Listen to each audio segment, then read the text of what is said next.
All right, this is a second swipe at my video from earlier. I just wanted to see if I could do it shorter. Tend to be a little long-winded, and I think I can maybe get better at that. So this video is really just going to be a short background piece in preparation for Sunday's message. I just wanted to explain and talk for a minute about literary style and structure in the Bible, because there is all kinds of just very interesting, very brilliant writing in the scriptures that we don't catch because we don't live in the ancient world. And so what we're going to be looking at this week, just as a background, is the chiastic structure. And it's actually not a Jewish writing style. It's sort of I think it's Jewish, but it's also, there's a lot of examples of Greek chiastic arguments and whatnot, but like this whole writing style is something that we see over and over again in the scriptures. It is all over the place. If you can learn to identify and pick out examples of this, you can actually understand the scriptures better. As a disclaimer, it's not necessary to know these things, but in knowing them, you can discover more, and you can find more depth, and you can more accurately perceive what the author is intending to tell you in each of the books of the Bible. So to start off with, each of the books is written in a different literary genre. Each of those genres needs to be kept in mind when you're reading. And to take it a step further, the structure of the writing is a part of that. So if you're reading a poem, you finish reading one poem, you move on to the next. That's a part of the structure. If you're reading in the Gospels and there's like a story from Christ's life, and then that story ends, and it says, a week later or another day, that's another example of a structured division within the text. Those structures are all over the place. In terms of this particular example, the chiasm or the chiasmus, this is an ancient writing structure that's used to emphasize different aspects of the message, to make it easier for the audience to remember, or sometimes just to be pretty. So you see examples of this all over the Bible. They're easy to pick out. They're easy to identify.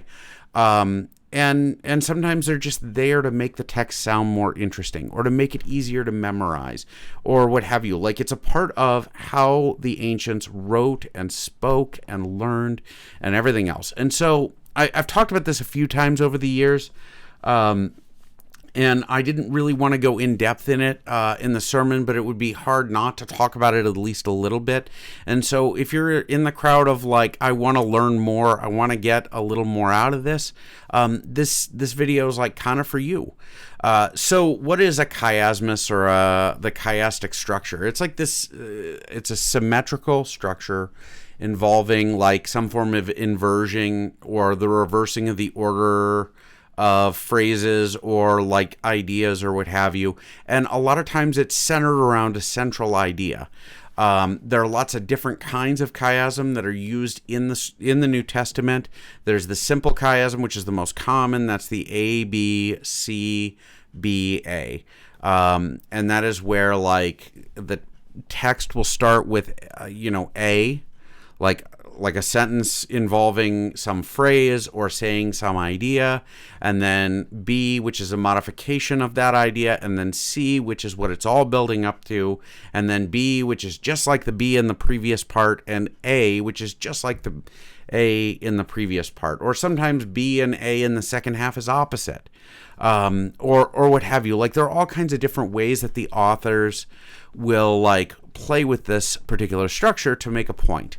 And ultimately, if you diagram it out, it's in an X shape, which is the Greek letter chi, or chi. And it's chi, really, because it's the letter X. Anyway, so this Greek letter chi, and it's where we get chiasm, and that's kind of where the word comes from. It's actually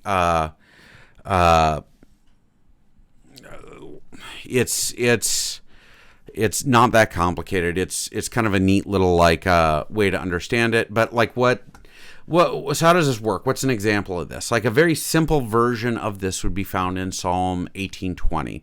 And like really all over the Psalms, all over Proverbs, whole chapters of Ecclesiastes. It's just a thing you find over and over again in the Bible. But Psalm 18:20, the Lord has dealt with me according to my righteousness, according to the cleanliness of my hands, he has rewarded me. That's a chiasm. Just a super simple A-B-B-A chiasm.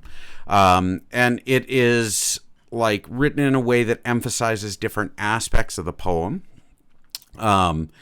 The Lord has dealt with me according to my righteousness. In this case, righteousness, it's a legal term. Like it means to be right and like legally acceptable or at like innocent before God or in right relationship with God legally. And then cleanliness of my hands is associated with the idea of like ritualistic cleanliness and also like the fact that I'm not filthy before God. You know, I'm not disgusting. I'm not, you know, like something that causes revulsion in God. And he rewards me according to that. Like, and so it sort of plays around this idea of the Lord deals with me and the Lord rewards me. And then it's according to my legal state and according to my moral cleanliness. And it, you know, it's not real complicated. It's not real advanced. When you get into Paul's work, there are examples of super complicated versions of this. And actually, I think the next example I've got for you in my slides is one of these, right? So like in the book of Romans, this is Romans chapter 8, 9 to 11, Paul does a lot of chiastic stuff in his texts, and he does it to emphasize and argue, to get people to memorize easier, but also like, because in this example, it's A, B, C, B, A. C is the central idea. And so when you read it, like when you get to recognize that that's what it is, you get to see, and that's the point. Sometimes you read Paul and it's hard to understand what he's saying, like because he tends to be very wordy. I know I'm a lot like that myself, and so I can't really fault him. But also he's very technical and he's very intelligent. And so in this instance, we see where like A and A, what are the parallels? Well, the phrase, the Spirit of God dwells in you, is in both. And like that, like parallel is just a phrasing parallel. There's also some like parallel in terms of the ideas that are present. You're not in the flesh, but in the Spirit, if indeed the Spirit of God dwells in you. And you compare that to, he who raised Christ from the dead will make your mortal bodies live through the indwelling of his Spirit in you. Meaning, we're not in the flesh, we're in the Spirit, but there will be a physical resurrection ultimately. And so like there's this parallel idea that's present in both. Looking at B, if anyone does not have the Spirit of Christ, he does not belong to him, or one does not belong to him is probably a more literal translation. And we jump over to B on the other side. The Spirit of him who raised Jesus from the dead dwells in you. And again, dwells in you, or the Spirit of God being in you, is the parallel idea. And it all centers around and pushes forward this idea that, but if Christ is in you, and that's plural, so it's, but if Christ is in y'all, your body is dead because of sin, but your spirit is alive because of righteousness. And the idea, like in Paul's phrasing here, he works around the ideas that emphasize and teach this point, but the point is C, that like if Christ is in you, your body is dead, like meaning the old man, the old self is dead because of sin, but the Spirit is alive, like your spirit is alive because you've been made right before God. And like that's sort of the message in A at the end, that he who raised Christ from the dead will make your mortal body live, meaning like he's going to make you spiritually alive now, and in eternity you'll be physically resurrected. You are righteous because Christ is in you, meaning you're innocent before God. And so like if you look at it, it's easy to miss because this is a really dense bit of text.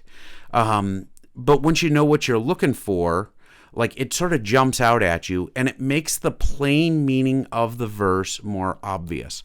I remember learning about this structure and coming across it in commentaries and thinking there's no way I'm ever going to identify these on my own. And they actually just get a lot easier the more you like notice them and the more you hunt for them. And sometimes it just involves picking out a section of text and like thinking about it for a long time. Not everything is as obvious as my Psalms example. But this is a chiasm. It's not limited to a paragraph or two. In the message on Sunday, we're going to look, there'll be a whole chunk of text, like 2 chapters, that is a chiasm. And it's an A, B, C, D, C, B, A chiasm. And like there are a lot of parallels and there are a lot of variations in phrasing, but it drives out a central idea in the Gospel of Mark. And it's actually kind of brilliant. And you can see it without noticing the structure, but once you notice the structure, it's like there, and it jumps out at you. I would probably liken it to, I don't know if anybody remembers in the 90s, they had those like magic eye pictures, and you would stare at them and stare at them and stare at them, and eventually you would see like a hidden picture inside of the picture. That's what the chiasm is. You look at it and you can see the whole picture, but as you look at it longer, something else emerges. And in this case, like in Romans 8:9, like it's this central message that if Christ is in you, your body is dead in sin, but your spirit is made alive in righteousness. You're in relationship with God. And it's cool. Like it's a neat thing to discover them. It's neat to learn something about like what God is intending us to understand in the text.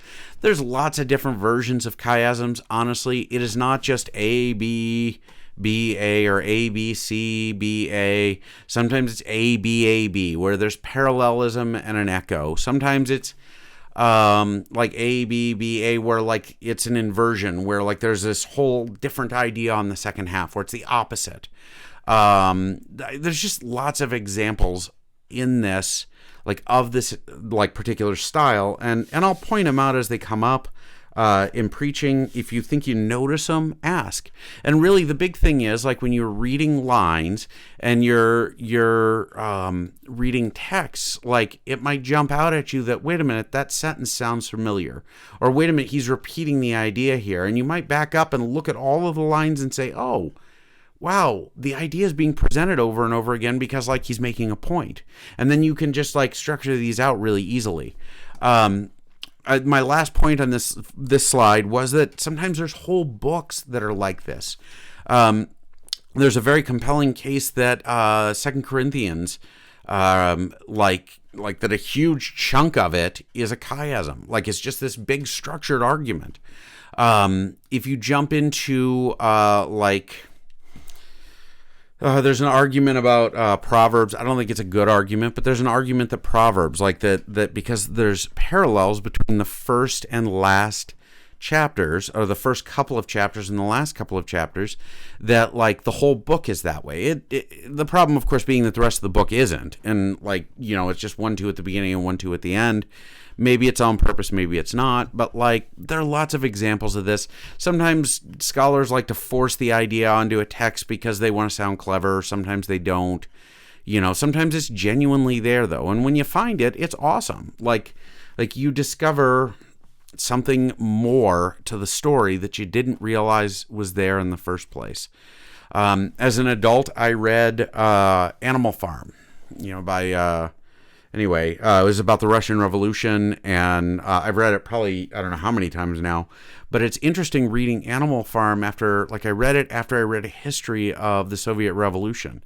And like you suddenly realize like, oh wow, Snowball is Trotsky. Oh wow, like this is Stalin, and this is, and it's kind of neat. Like you discover a different depth. In terms of the scriptures though, like you discover this second layer of depth, and like you're getting something huge out of the equation. You're getting something that speaks to your soul, something that is about the life that God designed you to live, or how God is speaking to you, or how God wants you to see him. And it's beautiful, and it's enlightening, and it's moving. And so, that's why this is important. In terms of Sunday, like, why am I talking about this now as a background for Sunday? Well, for starters, I've talked about it for about 14 minutes, and I've really brushed over the major ideas. This is my second attempt at this, and the last one was 25 minutes long, and I thought I could do it shorter. So I can't explain the whole thing on Sunday, but on Sunday, we're going to look at chapter 2 and 3 of Mark, and we're going to look through this, and actually my slide is incorrect. It's not an ABCBA format. It's an ABCDCBA format, where, like, the author, Like he puts all of these stories together in a way that as you're reading them, they draw into a central point, and then they draw out of that central point, and it tells you something huge, like about the rest of the story. And like it tells you some huge stuff about the gospel, and like it's brilliant and interesting. And when you suddenly realize that the middle of these 2 chapters is the story of every other story in the account, where the first story in chapter 2 is the healing of the lame man. Well, the healing of the lame man and the calling of Matthew are telling the same story as the Sabbath arguments, as the healing of the man with the withered hands. And it's all about like the old and the new, about Jesus coming and breaking through this old system. And so it's interesting, and like I really wanted to emphasize this and get you all thinking about this idea before I jump into, like, I'm going to briefly touch on it, but there's no way to do it right. So the other, like, here, why else does it matter for Sunday? In this case, the structure reveals the larger point of the text, and like we'll talk about that on Sunday. There's an odd number. Whenever there's an even number, you either got to guess at the point or it's just poetic. In the case of an odd number, it's almost always the case that the middle line, the odd number, the middle one, is the point, and like that's the case this Sunday, right? Like that'll be the point this Sunday. Sometimes, like, it's obvious, by the way. It's not always poetic, and you don't always have to guess. Sometimes it's obvious. Like, you read the argument, and like, oh wow, here's what Paul is saying. Like, and he's saying it by contrasting these 2 ideas. Oh well, that's obvious. I mean, but just for Sunday, understand that, like, it's important to know this chiastic thing because it's going to teach us about what the final point is, like about this particular text, about this particular couple of chapters, and ultimately the larger message of the Gospel of Mark. So finally, we'll be looking at this series of accounts, and Mark is telling us about Jesus' words and deeds and all of this conflict that arises in response. And that's another part of the emphasis here, because the conflict gets bigger and bigger and bigger and bigger.